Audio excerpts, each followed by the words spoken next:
Oke, hai. Assalamualaikum warahmatullahi wabarakatuh. Perkenalkan, nama saya Andika Tripapungkas. Saya dari kelas B angkatan 2018 dari Universitas Jenderal Ahmad Yani. Pertama-tama saya mau mengucapkan rasa syukur kepada Tuhan Yang Maha Kuasa atas kehendaknya saya dapat membuat video ini dengan lancar. Alhamdulillahirabbil alamin. Pada pembahasan kali ini saya khususnya mau membahas tentang negara juga dalam konsep saling ketergantungan di dalam sistem suatu negara. Pertama-tama, negara merupakan suatu perkumpulan dari individu yang membentuk suatu regulasi yang memiliki wilayah, rakyat, dan juga pemerintahannya. Hal yang menarik terjadi adalah ketika suatu negara tersebut adalah membutuhkan yang namanya suatu kebutuhan hidup. Setiap manusia tidak akan pernah jauh dari rasa kebutuhan hidup. Oleh karena itu, suatu negara itu pasti memiliki yang namanya sumber daya. Sumber daya dapat dibedakan menjadi sumber daya yang terbatas dan juga sumber daya yang tidak terbatas. Sumber daya yang terbatas ini akan menjadi suatu problem untuk suatu negara untuk memenuhi kebutuhan hidupnya. Oleh karena itu, suatu negara pada akhirnya adalah untuk membuat suatu sistem kerjasama dengan negara lain untuk memenuhi kebutuhan negaranya. Tetapi karena suatu sumber daya itu yang selalu sangat berbeda, suatu negara terkadang memikirkan kelangsungan hidupnya dengan cara bisa dengan perang, dengan merebut kekuasaan sumber daya dari negara lain, ataupun juga dengan kerjasama yang saling menguntungkan. Di dalam teori liberal, ekonomi dunia itu adalah saling bergantung, merupakan keadaan yang normal bagi kebanyakan ekonomi liberal. Karena mengapa demikian? Karena jika suatu negara dapat menjalin kerjasama dengan negara yang lain, oleh sebab itu, suatu negara akan dapat menciptakan suatu kedamaian karena rasa saling kerjasama tersebut. Oleh karena itu, suatu perekonomian liberal itu lebih diutamakan karena dapat lebih menguntungkan. Sumber daya yang terbatas dapat menciptakan suatu negara berspesialisasi suatu produk dari sumber daya yang dimilikinya tersebut. Perlu kita ketahui seperti negara-negara di Arab Saudi yang kaya dengan akan minyak, juga ada negara-negara yang lebih penghasilan terhadap suatu produk pangan ataupun produk-produk elektronik seperti China, itu dapat menjadi suatu keunggulan suatu negara yang pada akhirnya akan menjadi suatu power dan juga peningkatan kapabilitas di suatu negara tersebut. Ketika kerjasama telah dimulai, akan menciptakan suatu yang namanya interdependensi atau yang biasa kita sebut sebagai saling ketergantungan. Hal dari spesialisasi tersebut akan menciptakan bahwa suatu negara itu dapat tergantung terhadap negara lainnya. Contohnya saja negara Cina yang mengimpor suatu bahan bakar dari Arab Saudi, ataupun negara-negara yang membutuhkan minyak. Hal itu dapat menjadikan suatu negara itu dapat merasa lebih tergantung gitu. Seperti negara Inggris yang mengimpor suatu bahan mentah yang pada akhirnya nanti dikelola di negaranya dan pada akhirnya nanti dikelola lagi untuk dijual kembali. Hal yang masalah di dalam suatu interdependensi, dalam suatu kerjasama adalah siapa yang paling diuntungkan.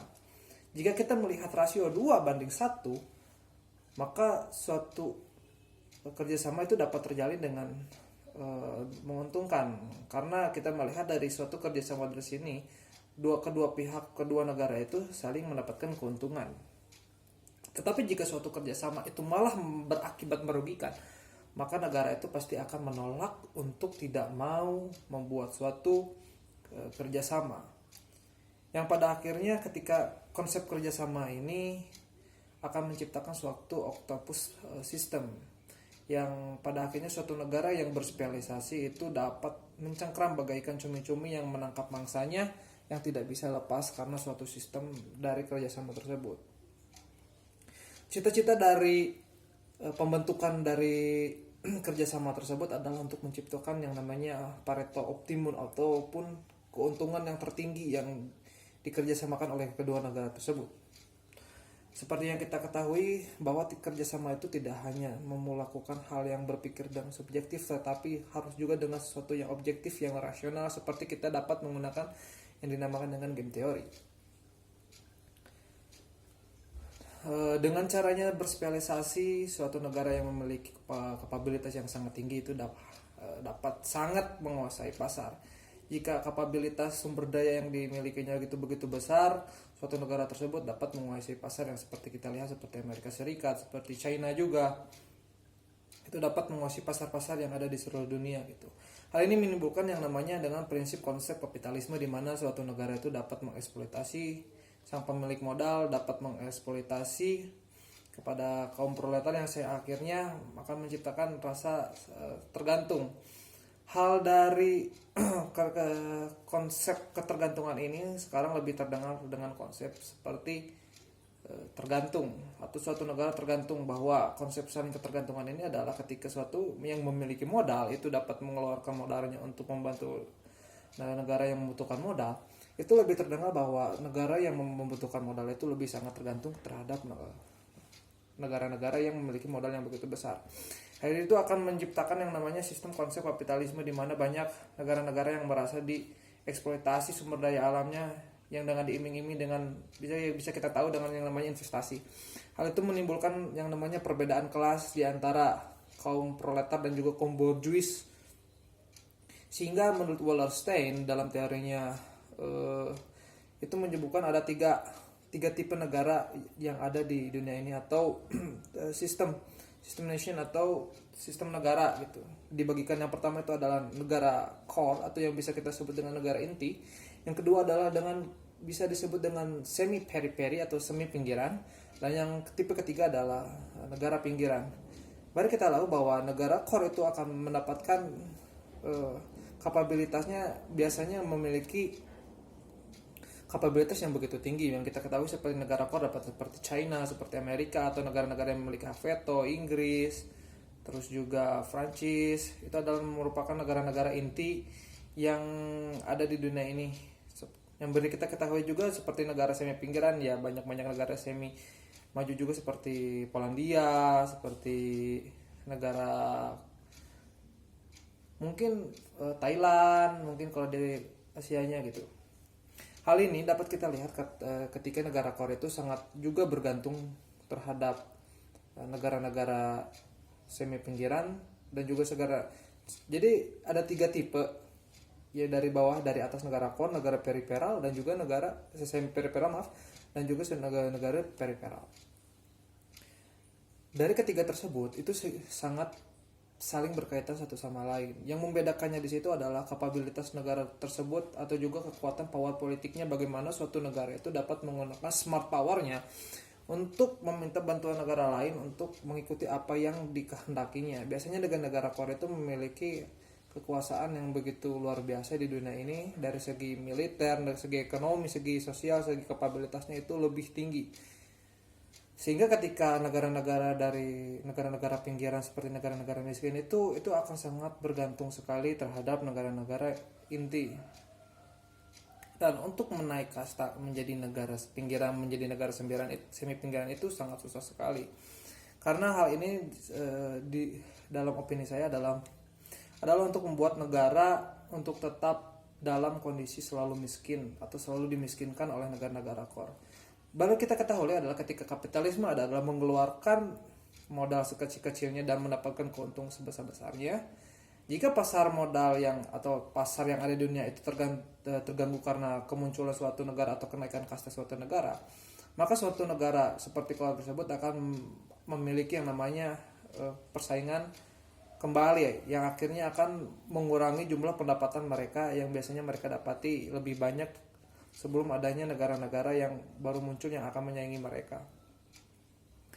Sehingga untuk mempertahankan kekuasaannya di dalam seluruh dunia, ada contoh yang dinamakan dengan public goods, di mana Amerika Serikat sendiri memberikan public goods-nya kepada seluruh dunia adalah untuk mendapatkan kekuasaan. Contohnya adalah dengan memberikan rasa keamanan di seluruh dunia. Dari mana bisa kita tahu ketika ada suatu negara seperti Amerika menjadi polisinya dunia. Bagaimana jika kita memesan barang dari Eropa yang datang ke Indonesia ini adalah dalam kondisi tetap aman saja. Salah satu yang kita dapat diberikan adalah rasa aman itu adalah diberikan secara gratis, walaupun apa yang dikeluarkan oleh Amerika itu jauh lebih besar. Tapi kita perlu tahu bahwa ada juga efek yang dapat kita terima, contohnya seperti Gmail yang bisa kita gunakan gratis setiap hari, atau bukan juga Instagram seperti itu ya, walaupun pengeluarannya besar tetapi apa yang tidak dilakukan untuk menguasai dunia gitu. Konsep interdependensi akan menciptakan yang namanya perdamaian karena terciptanya suatu kelola dari sistem yang namanya saling ketergantungan ataupun yang rasa ketergantungan. Bagaimana mungkin ketika suatu negara sedang tergantung itu mau menciptakan suatu yang namanya dinamika peperangan gitu. Tetapi yang bikin disalutnya adalah ketika China saat menjadi negara semi pinggiran atau semi periperi itu belumlah memiliki kapabilitas seperti sekarang. Mulai dari Deng Xiaoping ketika zaman itu China memutuskan untuk melepaskan seluruh berhubungan dengan orang-orang barat, terutama IMF, terutama hal-hal yang berbau dengan kebarat-baratan yang akhirnya mereka mengelola negaranya sendiri, seperti mereka menciptakannya Google sendiri, mereka menciptakan perusahaan sendiri yang kita bisa lihat seperti Wall Street, yang akhirnya kapabilitasnya itu akan terus tinggi dan meningkat jauh lebih pesat daripada apa yang kita bayangkan sebelumnya, karena mereka tidak melepaskan dari sistem ketergantungan tersebut. Dengan kemandiriannya apa yang mereka ciptakan, negara Cina dapat mampu bangkit menjadi lebih baik dan akhirnya menjadi negara inti yang seperti kita kenal sekarang sebagai negara great power of China dengan ekonomi nomor 1 di dunia karena kemandiriannya. Ya seperti kita lihat ketika semua produk-produk barang yang ada di pasar itu merupakan produk buatan dari Cina, yang pada awalnya mungkin Cina itu dapat meniru suatu produk yang bisa kita sebut dengan produk palsu, tetapi dari hal situ Cina belajar adalah ketika kita membuat produk palsu, mereka tidak mendengarkan bahwa apa yang dinegarkan orang lain itu buruk, tetapi ketika mereka menciptakan suatu barangnya sendiri, mereka menciptakan sesuatu yang lebih bagus bahkan dari suatu produk-produk dari barat gitu. Hanya akhirnya mereka dapat menciptakan produknya sendiri ya, seperti handphone aja Xiaomi gitu. Oleh karena itu kapabilitasnya akan selalu meningkat, yang pada akhirnya ketika negara Cina membentuk suatu aliansi yang disebut dengan One Belt One Road adalah di mana suatu alat pembiayaan funding ala Cina, karena Cina ya diyakini memiliki sumber daya yang sangat begitu luar biasa, kapabilitasnya yang begitu tinggi, yang akhirnya menciptakan suatu bentuk aliansi ekonomi yang permasalahannya hanya seputar ekonomi. Yang hal ini adalah ketika kita melihat suatu kerjasama itu tidak harus merasa tergantung, bahwa kita melihat bahwa contohnya saja Cina dapat berdiri sendiri tanpa dibantu dengan negara lain seperti Xi Jinping, dan kita lihat seberapa majunya Cina sekarang gitu. Hal itulah yang bisa saya sampaikan. Mohon maaf bila ada kesalahan kata. Saya ucapkan terima kasih atas perhatiannya. Assalamualaikum warahmatullahi wabarakatuh.